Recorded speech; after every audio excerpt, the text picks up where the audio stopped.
In 1500 BC, if you were a citizen standing under the brutal sun of the Nile Delta, your body was not just a temple, it was a high-stakes battleground against millions of microscopic, blood-sucking parasites that wanted to eat you alive. Subscribe. You'll want to see how this ends. The annual flooding of the Nile brought unmatched agricultural wealth to ancient Egypt, but it also transformed the river valley into a humid, stagnant incubator for lice, fleas, ticks, and scabies mites. Hair was not viewed as a canvas for self-expression or a symbol of youth. Hair was an existential liability, a soft, warm forest where parasites could construct complex colonies within hours. To survive this constant biological assault, the Egyptians initiated the most aggressive, systematic, nationwide depilatory campaign in human history, deciding that the easiest way to defeat the lice was to systematically rob them of their habitat. They did not just trim their hair or wash it with river water.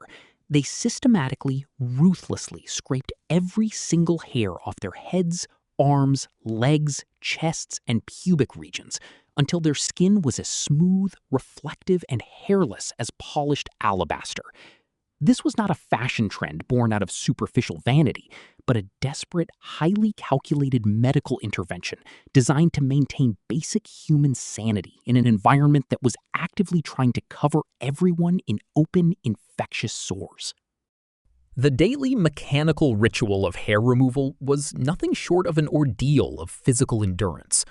Long before the invention of stainless steel, safety razors, or soothing aloe vera creams, ancient Egyptian barbers operated using crude bronze or copper scrapers shaped like small hatchets, known as knives of shaving.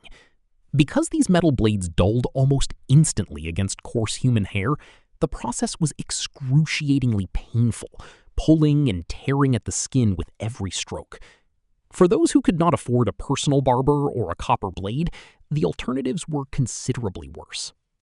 Lower-class laborers resorted to abrasive pumice stones, literally sanding the hair off their skin through continuous friction until the follicles were ground down to the raw dermis. If manual scraping proved too tedious, Egyptians turned to chemical depilatories, mixing recipes that sound like chemical warfare agents. According to surviving medical papyri, these mixtures combined crushed bone, burnt tortoise shells, boiled hippopotamus fat, and quicklime, or calcium oxide. When mixed with water, quicklime produces an exothermic chemical reaction that burns hot enough to dissolve the keratin proteins in hair shafts within minutes. Unfortunately, it also burned through the outer layers of skin, leaving the user hairless, raw, and covered in mild chemical burns that took days to heal, only for the hair to begin sprouting back again. While the average farmer dealt with the razor and the quicklime out of sheer practical necessity, the Egyptian priesthood escalated this physical purge into an absolute, fanatical religious requirement. To enter the inner sanctum of a temple and stand before the statues of gods like Amun-Ra or Osiris, a priest had to achieve a state of absolute ritual purity, known as Wab. The gods, according to Egyptian theology, possessed a profound aversion to physical filth, and nothing symbolized corrupt, mortal decay quite like body hair, which harbored parasites and held onto the foul odors of sweat and decomposition. Consequently, high priests underwent a total, ruthless bodily shave every 48 hours. They removed their eyebrows, eyelashes, pubic hair, and every single strand of hair on their scalps until not a single follicle remained populated. If an inspecting senior priest discovered even a single stray hair on an initiate's body prior to a sacrifice, the ceremonial ritual was instantly aborted. The priest was stripped of his duties, and he was forced to undergo the entire traumatic shaving process again under strict supervision. The priests were so utterly terrified of contamination that they even avoided wearing animal wool or leather garments, believing that touching the skin or hair of a dead animal would instantly invalidate their hairless purity and invite divine retribution upon the entire kingdom. When hair removal failed and an infestation inevitably established a foothold, the Egyptians turned to a sophisticated yet deeply bizarre array of dermatological interventions, documented in texts like the famous Ebers Papyrus, dated to roughly 1550 BC. This massive 70-foot scroll serves as an ancient trauma and pharmacology manual, packed with over 800 remedies, many of which were designed explicitly to battle head lice and scalp diseases. One popular treatment for a lice-infested scalp involved chewing a mouthful of warm grain, spitting it onto the infested area, and allowing the hot, starch-rich paste to dry into a hard, crusty shell over the hair. Once the paste solidified, trapping the insects and their eggs within the dried matrix, the whole mess was violently yanked off the scalp, functioning as a primitive, painful form of waxing. Another favored prescription called for combining warm fat from a cat, a snake, and a crocodile, then slathering the greasy concoction over the shaved scalp. The theory was that the aggressive animal scents would repel the insects, though in reality, it likely just left the individual smelling like a sun-baked predator, while attracting flies instead. Despite the physical agony of the blades and the foul chemistry of the ointments, hairlessness quickly transcended its humble origins as a medical defense strategy against parasites and transformed into the ultimate socioeconomic status symbol. In a society where the vast majority of the population was stuck manual laboring in the dust and water of the fields, maintaining a completely hairless, smooth body required immense time, money, and personal staff. A polished, hairless body instantly communicated to everyone in the market that you were wealthy enough to employ dedicated personal barbers, buy expensive copper razors, and pay for scented oils to soothe your inflamed skin. Conversely, having body hair, especially long, unkempt, or thick facial hair, became the universal visual marker of extreme poverty, physical disease, or low social standing. The Egyptians looked at hair not as a natural feature of human anatomy, but as a dirty, animalistic trait that separated civilized man from the wild beasts roaming the desert. This cultural obsession created a stark, unforgiving visual divide between the smooth Egyptian elite and the foreign cultures surrounding them. To the average Egyptian, foreign neighbors like the Libyans, the Hittites, and the nomadic tribes of the Near East were viewed with intense cultural disdain, largely because they allowed their hair and facial beards to grow freely. In ancient Egyptian tomb paintings and temple reliefs, foreign captives and enemies were intentionally depicted with long, messy hair, untamed, bushy beards, and visible body hair, serving as a graphic shorthand for chaos, barbarism, and physical uncleanness.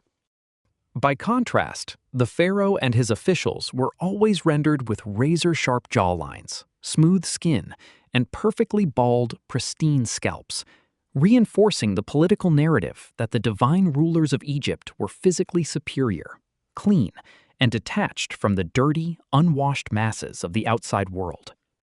Yet, this relentless pursuit of absolute physical purity created a massive, bizarre logistical paradox that threatened the daily lives of the ruling class. While shaving the entire head solved the parasite problem overnight, it left the bare skin of the scalp fully exposed to the blinding ultraviolet radiation of the North African desert.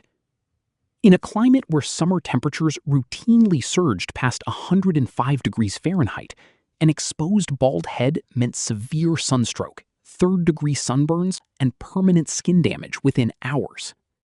The Egyptians had successfully engineered a brilliant solution to defeat the lice, but in doing so, they created a brand new, potentially lethal environmental problem that required an even more complex, expensive human invention to solve.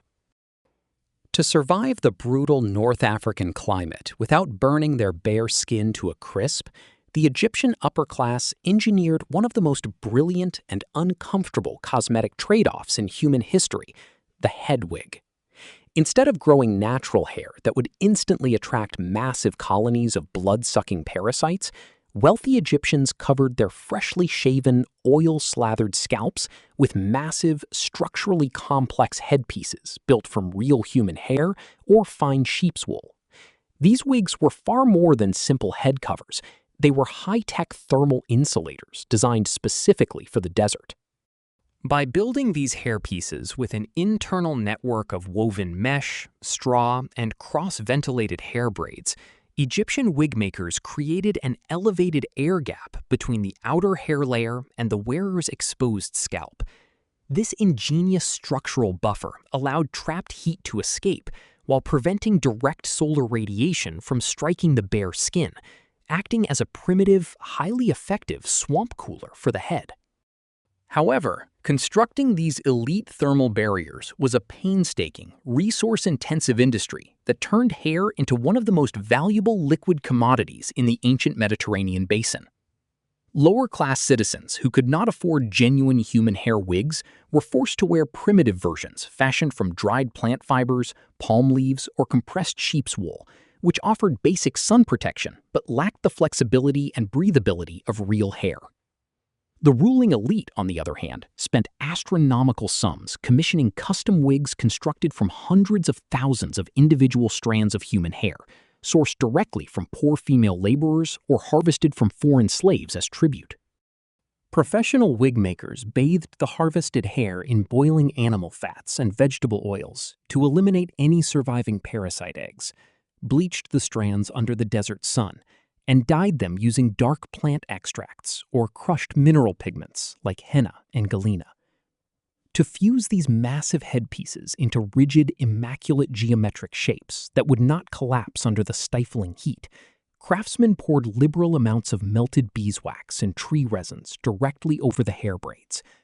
Once cooled, the wax hardened into a solid structural shell, locking the thousands of tiny braids in place and creating a glossy, waterproof barrier that repelled dust, sweat, and sand during violent Nile windstorms.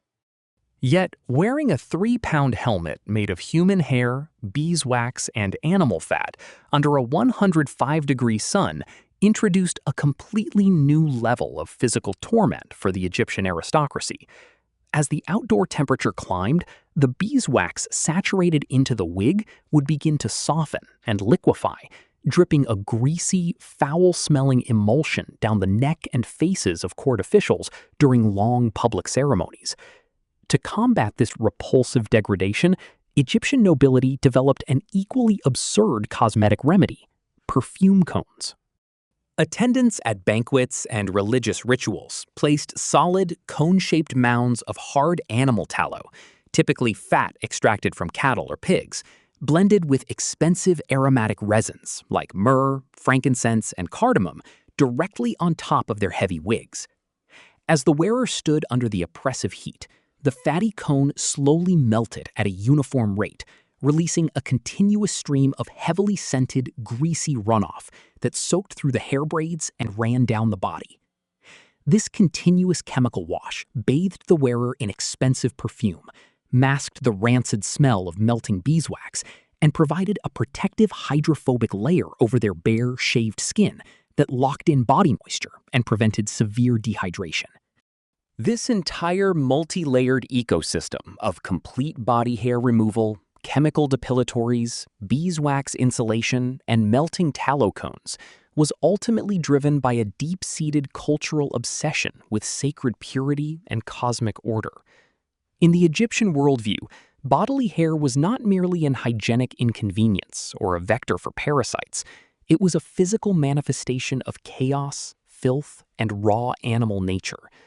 The state religion dictated that the human body was a temple created in the image of the gods, who were consistently depicted in wall art as possessing perfectly smooth, golden skin, completely free of natural body hair.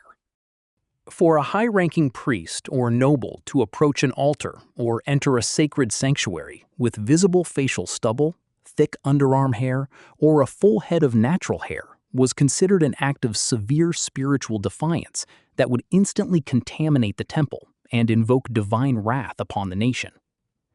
To maintain this absolute state of ritual purity, known as wab, Priests were subjected to the most extreme hair removal protocols in the ancient world, completely shaving every millimeter of their bodies every 48 hours using heavy bronze blades, while systematically plucking out their eyebrows and eyelashes strand by strand to ensure no microscopic parasite could ever enter a holy space.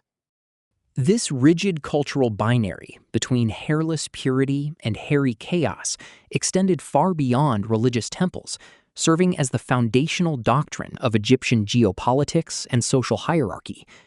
By defining the clean, hairless, wig-wearing body as the supreme definition of civilized humanity, the Egyptian state created a powerful visual weapon to justify its imperialistic conquests and the subjugation of neighboring populations. Foreign diplomats, traders, and prisoners of war who walked the streets of Memphis or Thebes were immediately identifiable by their natural hair, full facial beards, and body hair, which instantly branded them as racially inferior, dirty, and dangerous in the eyes of the native population. This visual propaganda was so deeply embedded in the national identity that when Egyptian military forces campaigned in foreign lands, soldiers carried bronze razors alongside their spears, prioritizing daily shaving routines, even while marching through rugged enemy territory, to maintain their moral and physical superiority over their unwashed opponents. Ultimately, the ancient Egyptian obsession with total body hair removal stands as a monumental triumph of social engineering over brutal environmental reality. What began as a desperate, survival-driven defense mechanism against destructive plagues of lice and skin-burrowing parasites along the marshy banks of the Nile eventually expanded into a hyper-complex, multi-million-dollar cosmetic industry that dictated every aspect of daily life, religious ritual, and political power. By choosing to subject themselves to the painful, daily torture of copper scrapers, caustic limestone depilatories, abrasive pumice stones, and melting head waxes, the citizens of ancient Egypt successfully turned an agonizing physical burden into the ultimate symbol of human dominance over nature.